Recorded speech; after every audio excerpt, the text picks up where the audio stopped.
never heard music in my life. When I was 14, I watched my mom take a hammer to my phone because the ringtone had played for half a second before I could silence it, and she said even that tiny melody was enough poison to rot our brains forever. My parents believed all music was mind control created by corporations to make people weak and stupid. Every melody, every rhythm, every note was designed to turn your brain to mush. We lived in a house where the TV was always muted. Computers had their speakers ripped out, and even the microwave had tape over the beep button. Mom said people who listened to music became zombies who couldn't think for themselves. The hammer came down again and the screen cracked. "Half a second, Lily," she said, breathing hard. "Half a second of that poison. Do you want to end up brain dead?" According to them, everyone who listened to music eventually lost the ability to think clearly. That's why the world was so messed up. Because everyone was walking around with music-rotted brains. Going anywhere meant stuffing industrial earplugs deep until it hurt. Mom checked each of us before we left the house, yanking on the orange foam to make sure they were seated right. The grocery store killed me because I knew there was music playing overhead, but the earplugs blocked it completely. Back then, I still believed my parents. But some part of me was desperately curious about what we were being protected from. I'd catch myself straining to hear something, anything, through the foam. Dad had a whole philosophy about it. He'd give us lectures during silent dinners about how humans were meant to live in natural quiet, how music was invented to make people docile and controllable. He'd point at people on the muted TV and explain how you could tell they listened to music by how empty their eyes looked. My brothers believed every word. When I was 14, I accidentally heard music at school when someone's headphones came unplugged. Just 5 seconds of something with drums and a woman singing before the kids scrambled to stop it. But those 5 seconds were the most beautiful thing I'd ever experienced. My heart raced and my skin tingled, and I finally understood what we'd been denied. I also understood why my parents feared it so much. Not because it was poison, but because it made you feel things they couldn't control. I became obsessed with finding ways to hear more. I'd volunteer to return library books during lunch so I could walk past the band room. I'd dawdle in store bathrooms where the earplugs couldn't block everything. Once I stood outside a church during a wedding and heard organ music so powerful I cried. Mom found me there and dragged me home by my hair. After that, they homeschooled me. My days were silent except for Dad's lectures and the scratch of pencils, but I'd started humming without realizing it. Just tiny melodic patterns under my breath. My brother Miles caught me and said he'd tell unless I gave him my desserts for a month. I did it because the humming was the only thing keeping me sane. My youngest brother Micah started having nightmares about music. He'd wake up screaming that songs were chasing him, that drums were beating inside his head. Mom praised him for being so vigilant against the poison even in his sleep. She didn't see what I saw. A 7-year-old so terrified of something beautiful that his own brain was torturing him with it. When I was 16, our situation got worse. A new family moved in next door with teenage kids who played instruments. Even through our soundproofed walls, you could feel the bass vibrations. Mom went over there daily to beg them to stop destroying our minds. Dad started looking at houses in rural areas with no neighbors for miles. My brothers wore earplugs constantly now, even eating with them in. One afternoon while everyone was out, I did something stupid. I found Dad's hidden cash stash and bought a tiny MP3 player from a kid at the library. I hid in the basement storage room, heart pounding, and put in the earbuds. The first song was just a guitar and a man's voice, but it felt like my entire body was waking up from a coma. I listened to 10 songs in a row, each one making me feel more human than I'd felt in years. Miles found me down there, eyes wide with horror. "You're listening to it," he whispered. "You're letting it eat your brain." He looked at me like I was already dead. I tried to explain that it wasn't poison, that it was beautiful, but he was already backing away. "I have to tell them," he said. "They need to know you're infected." I grabbed his arm and begged him not to, but he twisted away and ran upstairs screaming for Mom. I heard their footsteps coming and knew it was over. There was no hiding what I'd done. I'd chosen music over my family's sickness, and now I'd pay whatever price they decided. As the basement door flew open and I saw their faces twisted with rage and fear, I put the earbuds back in and turned the volume up. If I was going down, at least I'd go down listening to something beautiful. Mom's hand rips the earbuds out so hard the cord cuts into my neck. Dad grabs the MP3 player and throws it against the concrete floor, then stomps on it 3 times until plastic shards scatter across the storage room. Mom has both hands on my shoulders now, shaking me so my head snaps back and forth. Her face is right in mine and she's screaming about poison and infection, and how could I do this to myself? Dad kicks the broken pieces of the MP3 player toward the wall, and I watch them skitter across the floor, taking with them the only music I'd ever really owned. Miles stands in the doorway with his mouth open, looking both scared of what I've done and pleased that he caught me. I can still hear the last song playing in my head, the guitar and the woman's voice, and I hold onto it as tight as I can while Mom keeps shaking me. Dad yanks me up by my arm and Mom grabs the other one and they drag me toward the stairs. My feet barely touch the steps as they haul me up and Miles has to jump out of the way when we reach the top. They pull me down the hallway to my bedroom and shove me inside hard enough that I stumble and hit my knee on the bed frame. Dad points at me and his hand is shaking. Mom slams the door and I hear the lock click from outside. The the one they installed last year that only opens from the hallway. I sit on my bed and touch my neck where the cord left a mark. The house is quiet for maybe 30 seconds. Then I hear their voices start up in the hallway right outside my door. They're trying to whisper, but Mom keeps getting louder and I catch words through the wood. Deprogramming, intervention. Before it's too late. Dad says something about neural damage and Mom responds with infected, and I press my hands over my ears even though I can still hear them. They argue for what feels like an hour, their voices rising and falling, Mom's getting sharp and Dad's staying low and controlled. I lie back on my bed and stare at the ceiling and feel strangely calm about everything. I listen to music, real actual music, and they can't take that away no matter what they do to me now. The melody plays in my head on repeat, and I mouth the words I remember, and the calm feeling stays even when I hear Mom crying in the hallway. The lock clicks and Dad comes in carrying his big notebook, the one where he keeps all his theories. He sits in my desk chair and makes me sit up straight on the bed facing him. For the next 4 hours, he lectures me about music and brain damage and corporate mind control. He flips through pages of diagrams he's drawn showing normal brains as organized circles and music-damaged brains as tangled messes of lines. He explains how sound waves at certain frequencies literally rewire neural pathways and destroy critical thinking abilities. He shows me charts about dopamine manipulation and addiction cycles. He talks about how corporations use music to make people docile and easy to control, how every song is carefully designed to shut down the logical parts of your brain. I nod when he pauses and say, I understand when he asks if I'm following. Inside my head, I'm replaying those 10 songs and knowing everything he's saying is complete nonsense. His diagrams are just circles and scribbles, his theories are paranoid fantasies, and the music I heard was beautiful, not poisonous. But I keep nodding and I write down the key points he tells me to write down, and I watch the light outside my window fade from afternoon to evening while he keeps talking. When he finally leaves, my hand is cramped from writing and my head hurts from holding two opposite truths at the same time. Mom brings dinner on a tray an hour later. She sets it on my desk without looking at me. Like if she makes eye contact, she'll see that I'm already gone, already lost to the poison. The food is the same as always, but she's cut everything into small pieces like I'm 5 years old. She walks around my room picking up my books from the shelf and stacking them by the door. My journal goes on top of the stack, then my sketch pad, then the 3 novels I was reading. She takes the poster off my wall, the one of mountains I've never seen, and rolls it up tight. When she's done, my room looks empty and sad, just the bed and desk and bare walls. She tells me without looking at me that distractions will only make the deprogramming harder, that I need to focus on cleansing my mind. Then she picks up the stack and leaves, locking the door behind her. I eat the dinner slowly, chewing each small piece and thinking about how they really believe this, how they've built their whole lives around being afraid of something that made me feel more alive than anything else ever has. After I finish eating, I lie on my bed with nothing to do except replay those 10 songs and Dad's nonsense diagrams, and I realize the songs are stronger, clearer, more real than anything he tried to teach me. Morning comes and I hear the lock click. Mom and Dad stand in my doorway and announce the new rules. I'm not allowed downstairs unless one of them is with me. Bathroom breaks have to be supervised, which means knocking and waiting for Mom to come unlock the door and stand outside while I'm in there. They're installing a better lock on my bedroom door, one that takes a key instead of just sliding. Dad lists each rule in his calm lecture voice while Mom nods along, her arms crossed tight over her chest. Miles is behind them in the hallway looking uncomfortable, shifting his weight from foot to foot. Micah pushes past Miles to see what's happening and his eyes are huge and worried. He asks if I'm going to die from the music poison, his voice small and scared. Mom tells him no, that they caught it early enough, but he needs to stay away from me until I'm better. Micah backs away and I see him looking at me like I'm already a different person, someone dangerous. Miles won't meet my eyes at all. Dad finishes explaining the rules and they leave and I hear them working on the door from outside, the sound of a drill and metal scraping. When they test the new lock, it makes a solid click that sounds more final than the old one. I sit on my empty bed in my empty room and count the hours until they bring lunch. The next 3 days blur together into one long stretch of silence and isolation. Dad comes in twice a day for lectures, showing me the same diagrams over and over, explaining the same theories about neural damage and corporate control. Mom brings meals on trays 3 times a day and never speaks, just sets the food down and leaves. They make me write essays about the dangers of music, about how corporations use it for mind control, about why families need to protect themselves from sonic pollution. I fill pages with exactly what they want to hear, writing about corrupted brainwaves and the importance of silence. My hand cramps from holding the pen, and my eyes hurt from staring at blank paper trying to come up with new ways to say the same lies.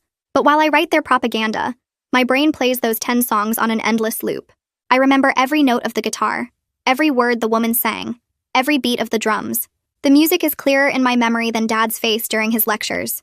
At night, I lie awake humming the melodies so quietly even I can barely hear them, and the songs are the only thing keeping me from screaming at the walls. On the 3rd day, I start to feel separate from my body, like I'm watching myself from somewhere else, watching this girl write essays and nod along and pretend to believe things she knows are insane. On the fourth day, I wake up to shouting outside. I get up and look through my window, careful to stand to the side so no one sees me.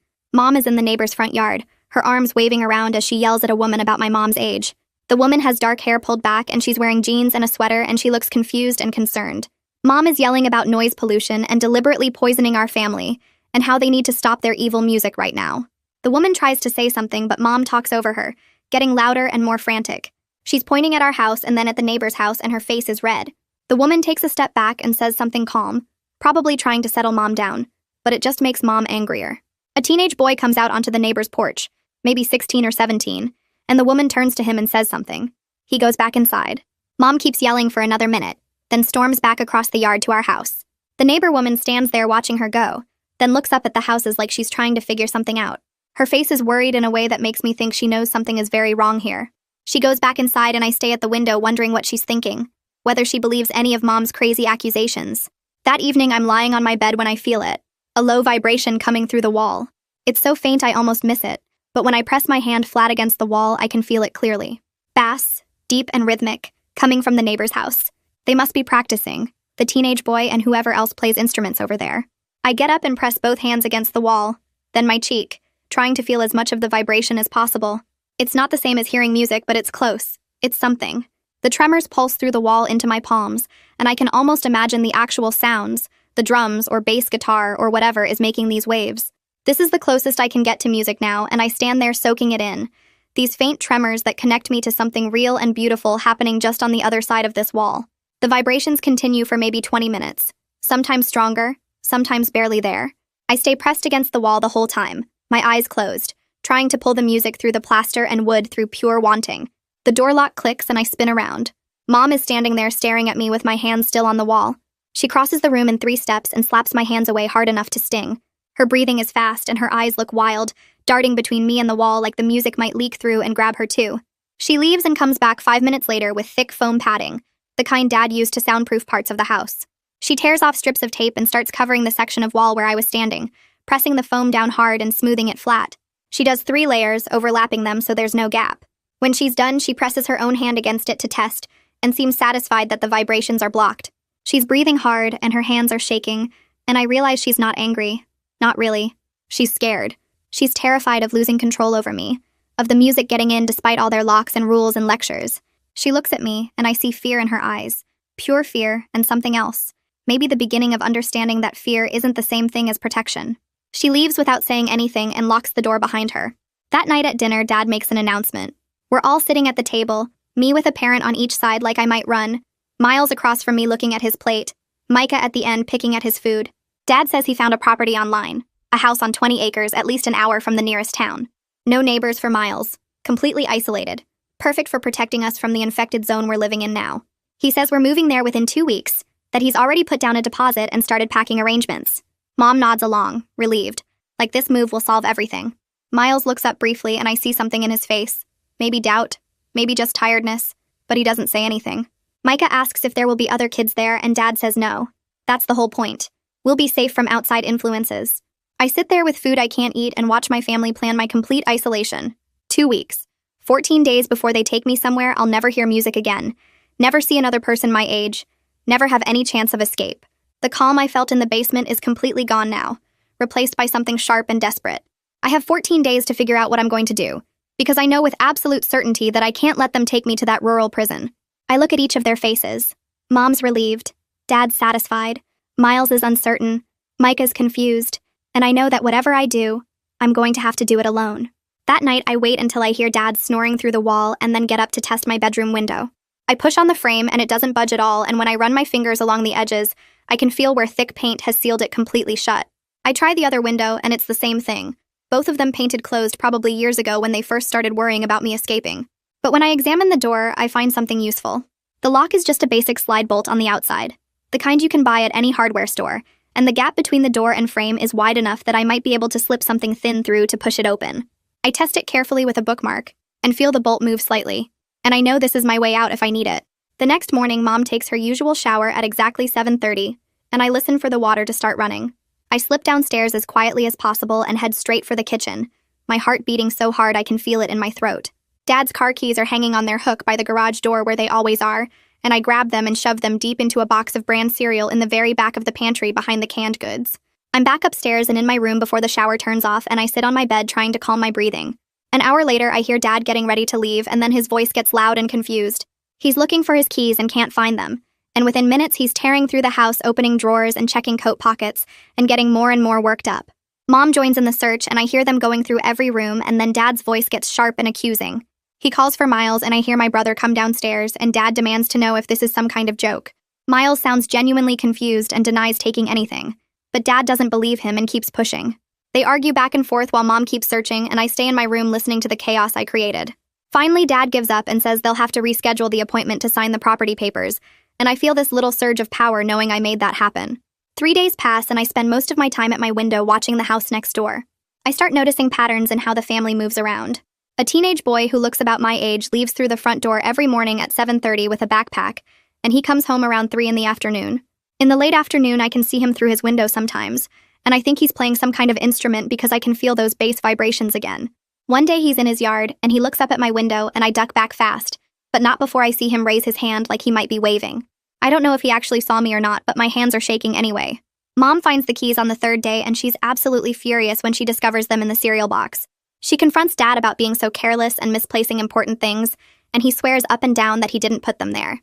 They argue about it for an hour, and I can hear the stress in both their voices, but the delay worked exactly like I hoped. I've been using these 3 days to think through everything, weighing my options and trying to figure out the best choice.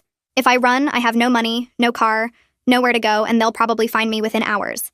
But if I let them take me to that rural property, I'll be trapped forever with no way to contact anyone or get help. Neither option is good, but at least running gives me a chance. During one of Dad's lectures that afternoon, I do something I haven't done in weeks. I actually ask him a question about his theories, and his whole face changes like he's surprised and pleased. I ask what happens to people who've been exposed to music, whether there's any way to fix the damage, and he launches into this long explanation about recovery periods and neural cleansing. He talks about how the brain can heal itself if you remove all musical influence and follow strict protocols, and he seems genuinely happy that I'm engaging with his ideas. I nod along and ask follow-up questions while my real thoughts are racing. I'm calculating how much he wants to believe I can be saved, how much he needs to think his system works, and I realize I can use that.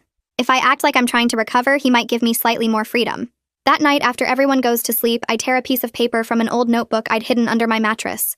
I write carefully in small letters so the whole message fits on one piece. I need help. They're moving me away. I'm not allowed to leave.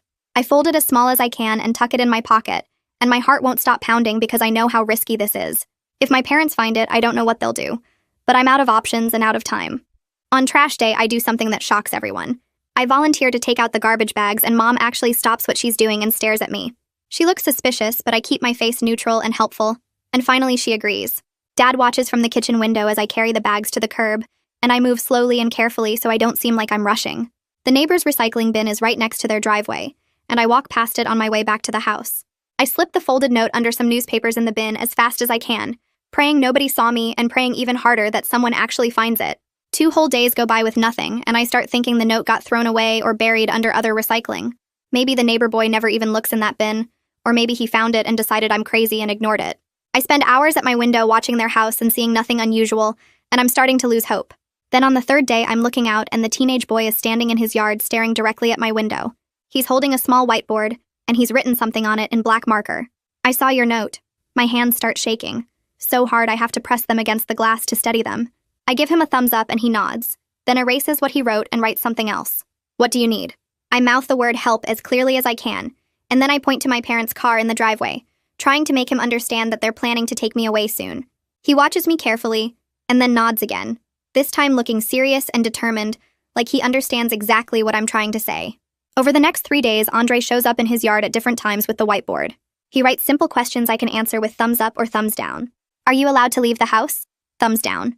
Are your parents planning something? Thumbs up. Soon? Thumbs up. He erases and writes more. Do they hurt you? I hesitate but give a thumbs up and his face goes hard. Are they moving away with you? Thumbs up. He writes one more thing. We're going to help you. I press my hand against the glass, and he does the same from his yard, and for the first time in weeks, I feel like maybe I'm not completely alone in this. On the 4th day, Mom catches me standing by the window during my assigned reading time. She doesn't say anything, just stares at me with this look that makes my stomach drop. That afternoon, I hear drilling and hammering, and when I come out for dinner, there's a curtain rod installed above my window with thick blackout curtains. Mom pulls them closed, and they block out all the light. She tells me the curtains stay closed at all times because the outside world is too distracting from my recovery, and I know she means Andre. That night, after everyone goes to sleep, I carefully pull the curtain back just an inch to see if Andre left any messages. There's nothing on the whiteboard, but I see a light flick on and off in his window, like he's checking if I can still see out. I flick my desk lamp twice in response, and the light in his window flicks 3 times. It's not much, but it's something. I have to be so careful now because Mom checks on me randomly throughout the day, pulling the curtain back to make sure it stayed closed. I start sabotaging the move preparations in small ways. I knock over a box of dishes while carrying it to the garage, and 3 plates smash. Mom yells, but I apologize and act clumsy. I lose the folder with important documents about the new house, and Dad spends 2 hours searching before finding it in the recycling bin. I tell him I must have thrown it away by accident while cleaning. Listen to 90 Seconds and rate me 5 stars on Spotify. Doing a giveaway for people who did this and show proof on my Instagram. There will be 4 winners, and you get to choose between a Spotify or Amazon gift card. When Mom asks me to pack my clothes, I fold everything wrong and mix summer and winter items until she gets frustrated and does it herself. Dad's irritation grows with each mistake, but Mom interprets everything as me being confused and damaged by the music exposure. She tells Dad I'm probably having trouble with basic tasks, because my brain is still recovering, and I have to hide my relief that my act is working. One morning, I wake up to the sound of a drill outside my door. I sit up, and Dad pushes the door open holding a shiny new deadbolt. He says it's for my own protection so I don't wander during the night, but I can see what it really is. He's turning my bedroom into a cell. He installs it while I watch, the deadbolt facing outward so only someone in the hallway can open it.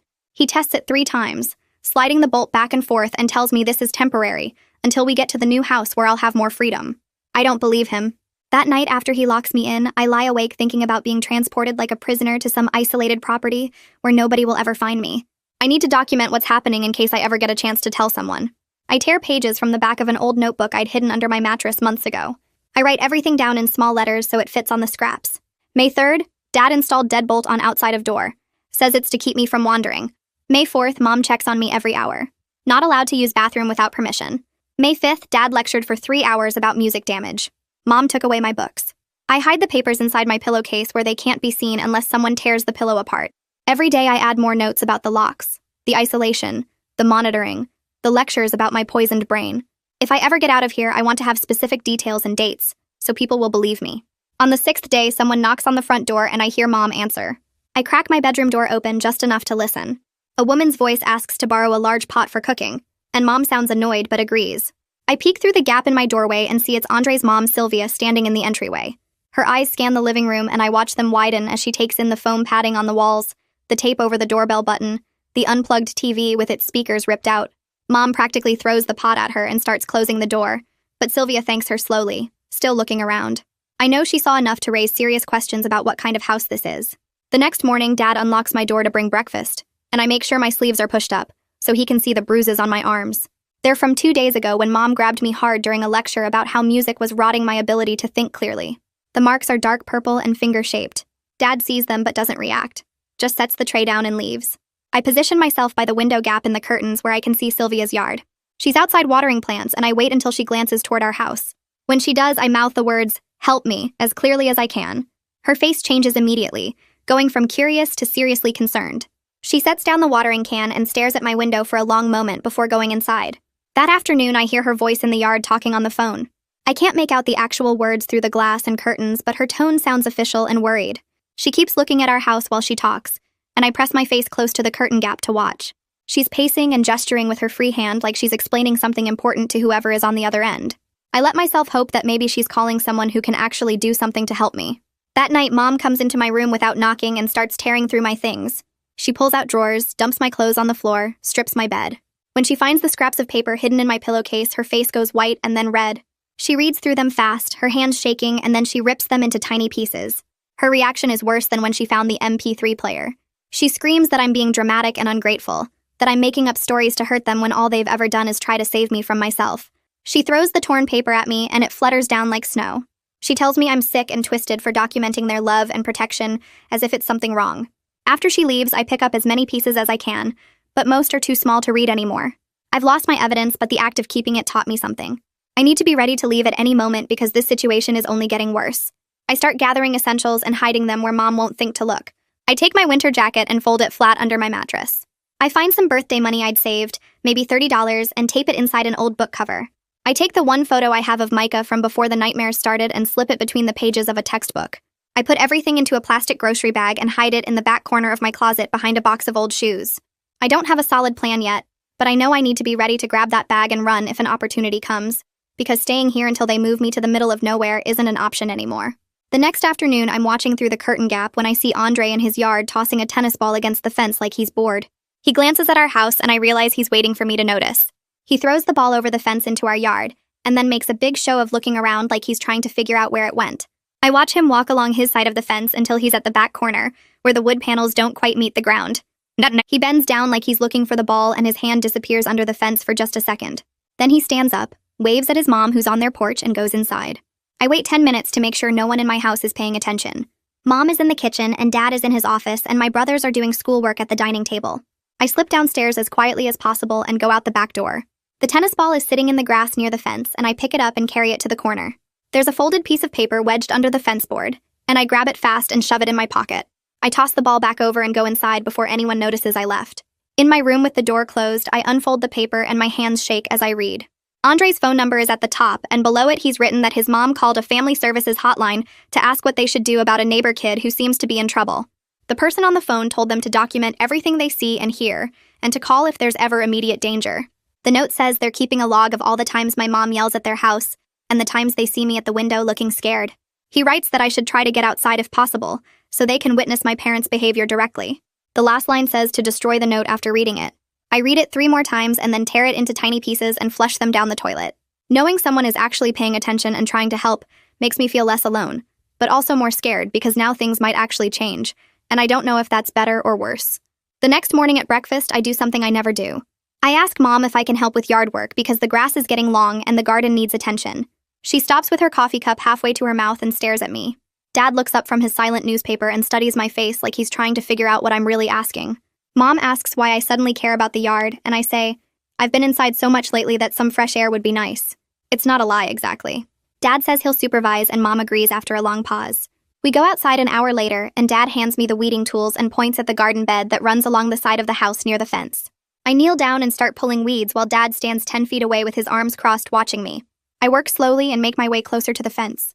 I can hear Andre's voice in his yard talking to his mom, and I know they're both out there. I'm maybe 3 feet from the fence when I reach for a weed near the property line.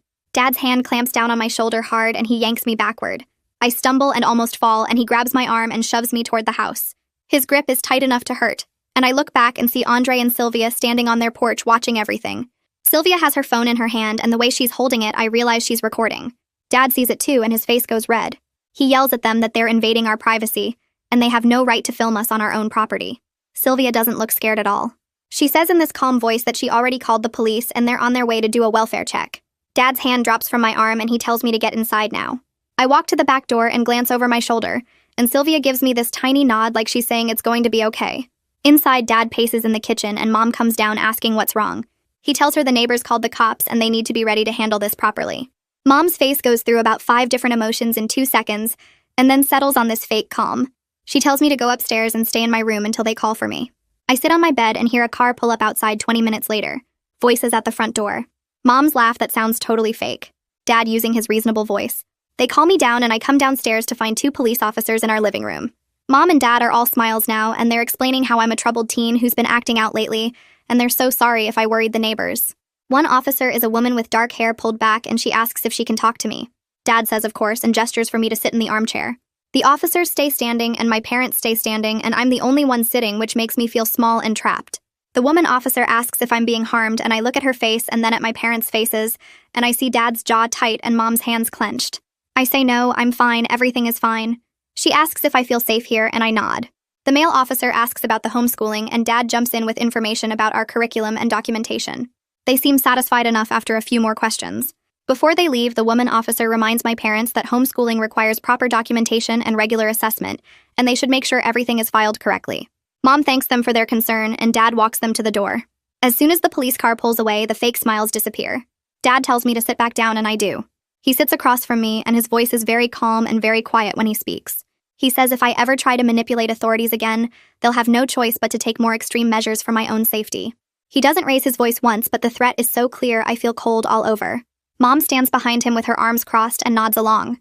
Dad says they're trying to protect me, and I'm making it very difficult by acting out and trying to get outside help when there's nothing wrong. He says the move to the rural property is more important than ever now, and will be leaving as soon as the paperwork goes through. I'm sent back to my room and I lie on my bed feeling like I just failed some huge test I didn't know I was taking. 2 days pass with barely any interaction beyond meals delivered to my room. Then on the third day, there's a knock at the front door mid-morning when no one is expected. I hear Dad answer and a woman's voice I don't recognize. She says she's Aisha Beckwith from Child Protective Services, and she needs to speak with the family. I hear the shock in Dad's voice even though he tries to hide it. Mom comes out of the kitchen and there's this long pause before Dad invites the woman inside. I crack my bedroom door open and peek down the stairs. Aisha is a black woman maybe in her 40s wearing business clothes and carrying a folder. She's looking around at the foam padding on the walls and the tape over the doorbell button and the earplugs we're all wearing. Her face stays professional, but I can tell she's taking in every detail. She asks to speak with me privately, and Dad says that's not necessary. But Aisha explains it's required as part of the investigation. Mom's face goes tight, but she agrees. Dad calls up the stairs for me and I come down. Aisha introduces herself and asks where we can talk alone, and I lead her to my room. She closes the door behind us, and the click of it shutting feels like the most important sound I've ever heard. She sits on my desk chair, and I sit on my bed, and she asks me to tell her what's been going on. I show her the new hiding spot where I've been keeping scraps of paper with dates and events written on them. I tell her about the hammer in my phone 2 years ago, about Mom dragging me home by my hair from the church, about the locks on my door and the isolation and the planned move to the middle of nowhere. She listens without interrupting and writes things down in a notebook. When I finish, she asks if she can take photos, and I nod. She photographs my room and the lock on the outside of my door, and the foam padding Mom put over the wall. She asks me to roll up my sleeves and takes pictures of the bruises on my arms that are still fading from where Mom grabbed me. They're yellowish now, but still visible. Aisha tells me she's creating something called a safety plan that my parents will have to follow. No physical restraints. Required outdoor time every day. Scheduled follow-up visits from CPS. She says this is not optional and my parents have to agree or there will be consequences. We go back downstairs and Aisha sits my parents down at the kitchen table and explains the safety plan. Dad's face is completely blank, and Mom's mouth is pressed into a thin line, but they both nod and agree to everything. Aisha says she'll be back in 1 week to check on compliance and she gives them paperwork to sign. After she leaves, there's this horrible silence in the house. Then Mom goes to the kitchen and starts making dinner like nothing happened. Dad goes to his office. But I can feel the change in the air. That night after dinner, Dad comes to my room and tells me I'm required to spend 30 minutes outside every day per the safety plan. The next morning, Mom follows me to the back door and watches through the window the entire time I'm in the yard. When I come back inside, she searches my pockets and my room. That evening, Dad goes through my things again while I sit on my bed. They're following every rule Aisha set, but they've found new ways to control me. Mom speaks to me only in short clipped sentences giving instructions. Dad monitors my outdoor time from the window with his arms crossed. My room gets searched twice a day. The locks stay off my door, but I know they're watching and listening more carefully than ever. I'm technically safer according to the safety plan, but I feel more trapped than before, because now I know they're just performing compliance while finding every loophole they can. The next morning, during my required outdoor time, I walk slowly around the yard while Dad watches from the kitchen window. I make my way toward the back fence where the Wong's property meets ours and pretend to examine Mom's dead tomato plants. Andre appears on his side of the fence and crouches down like he's pulling weeds. He speaks quietly without looking at me directly. He tells me there's a youth shelter downtown that takes emergency placements, no questions asked, and they have beds available. He pulls a small folded flyer from his pocket and slides it under the fence gap. I palm it quickly and shove it in my sock before Dad can see. Andre says his mom knows a caseworker there and they're expecting situations like mine. The flyer has a phone number printed in big letters and I stare at it for 10 seconds, burning the digits into my memory. 720-415-8863. I repeat it in my head over and over. Dad taps on the window and points at his watch so I know my time is almost up. I nod at Andre and walk back toward the house. And once I'm in the bathroom, I tear the flyer into tiny pieces and flush it down the toilet. I spend the rest of the day in my room repeating that phone number like a prayer. 720-415-8863. I think about what I'd need to say to get them to take me. I think about whether I could actually do this, actually leave. The hardest part is Micah. Every time I imagine walking out that door, I see his face in my mind and feel sick. He's 7 years old and he has nightmares about music because of what they've done to him. If I leave, he'll be alone with them and their crazy ideas and their control.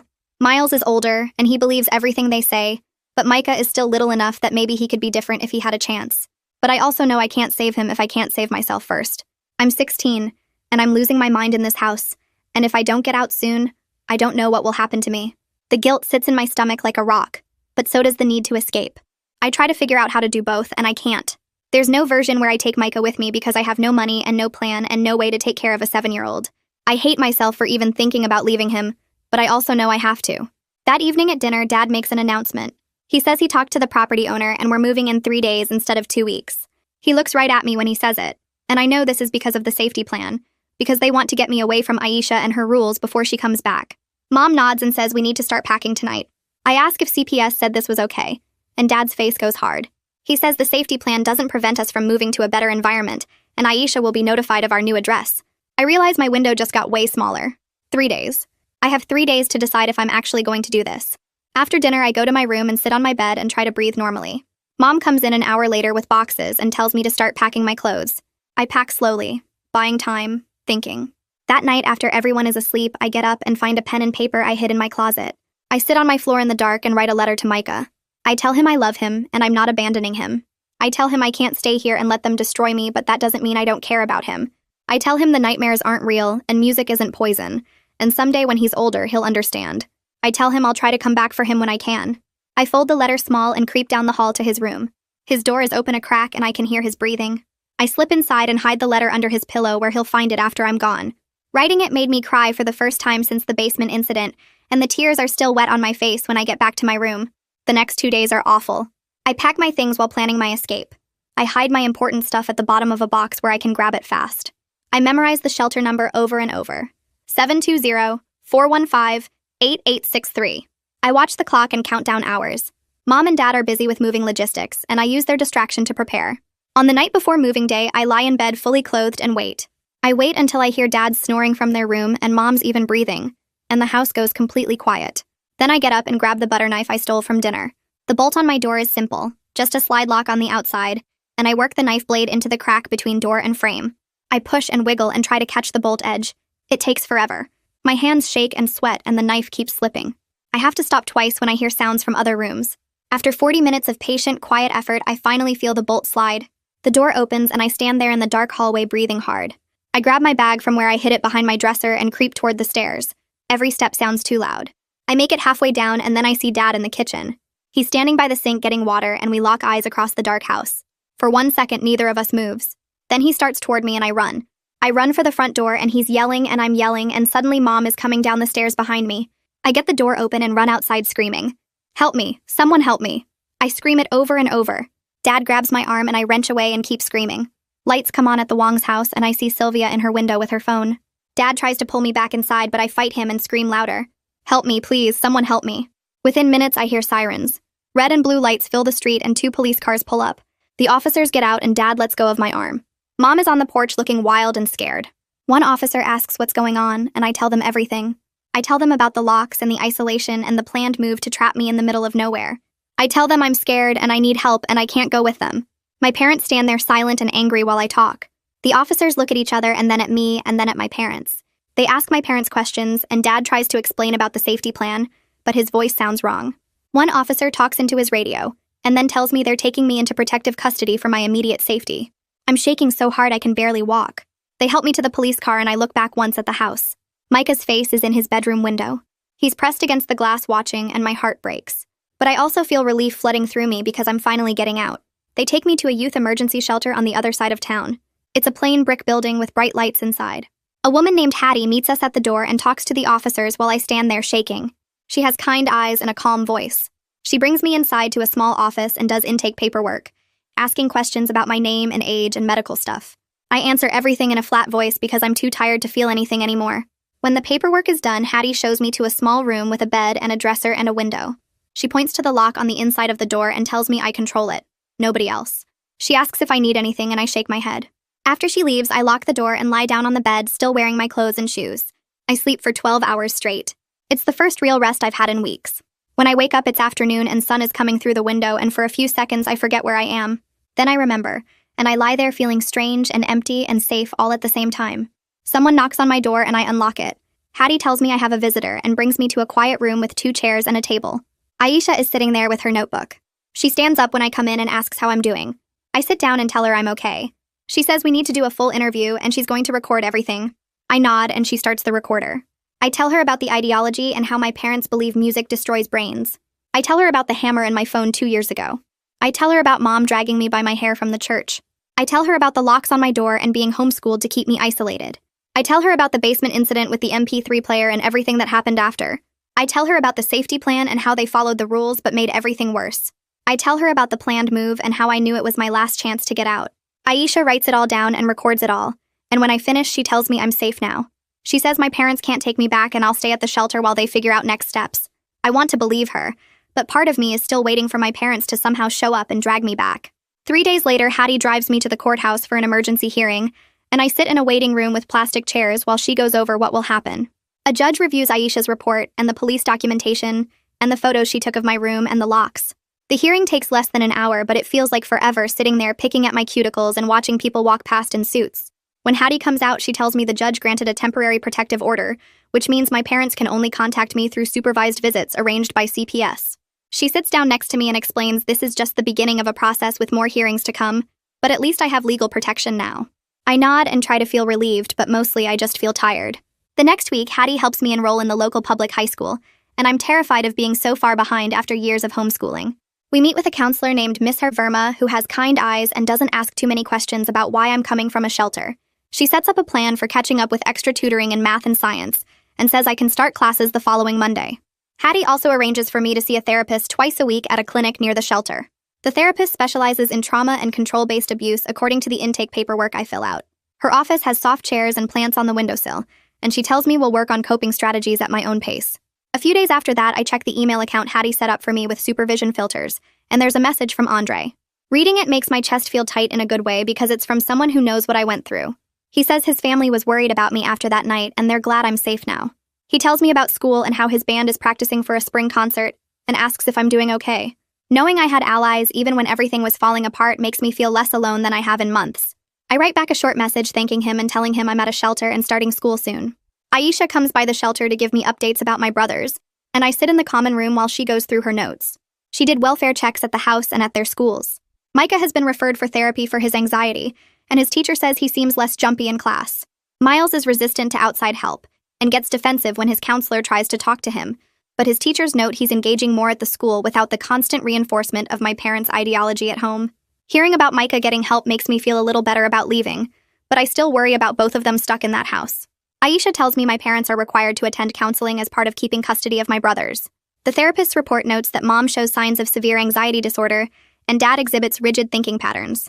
They're attending the sessions, but the therapist notes limited insight so far, which means they're showing up, but not really changing.